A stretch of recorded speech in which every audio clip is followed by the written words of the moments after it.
Welcome back to Braille's channel. Nagbabalik po tayong muli para sa isa na namang informative video na para po sa inyo.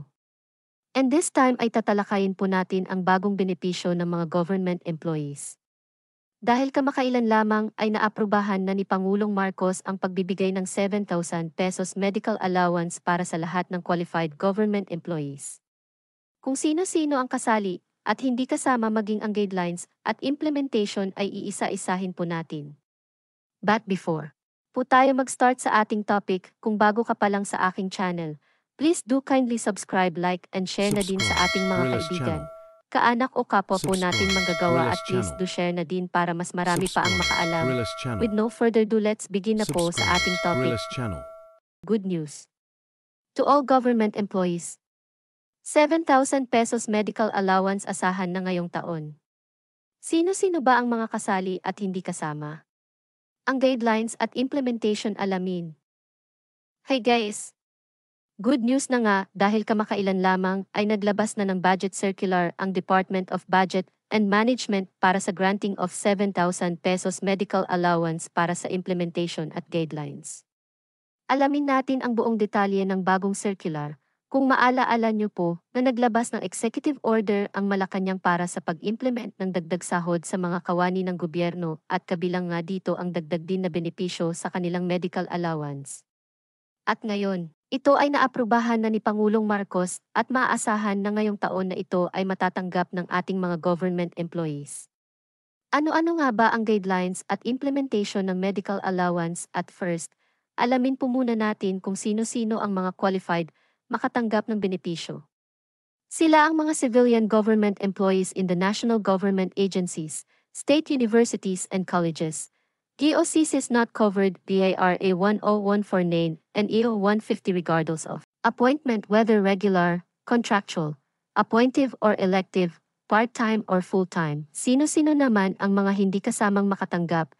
Sila ang mga sumusunod: government officials and employees who are already receiving HMO-based healthcare services, officials and employees in the legislative and judicial branches, officials and employees in GOCCs under RI 10149 and EO 150, military personnel of the AFP under DANR, uniformed personnel of the PNP, Philippine Public Safety College, Bureau of Fire Protection, Bureau of Jail Management and Penology, Bureau of Corrections under DOJ, National Mapping and Resource Information Authority under DANR, at those hired without no employee-employer relationships such as consultants and experts hired for a period of time, laborers hired through job contracts or PACAO, student laborers and apprentices, at those employees under contract of service or job order status.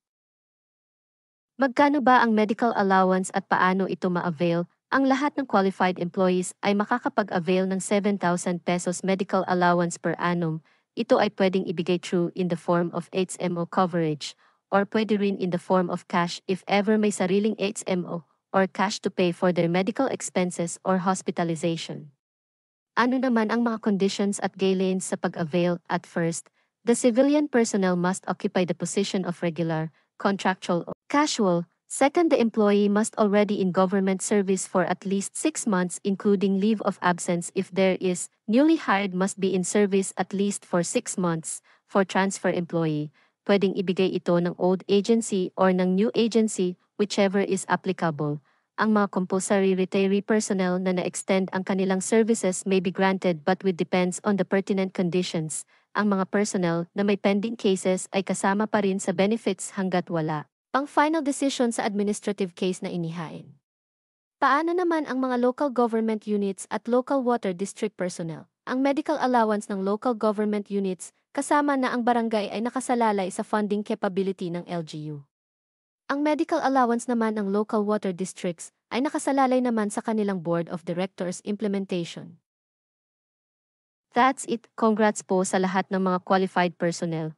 Malaki ang maitutulong nito para mapangalagaan nyo ang inyong pangangatawan at maging productive sa ating mga tungkulin. Manatili po kayong nakatutok sa aking channel para sa mga latest updates at impormasyon na para po sa inyo. Marami pong salamat and God bless everyone.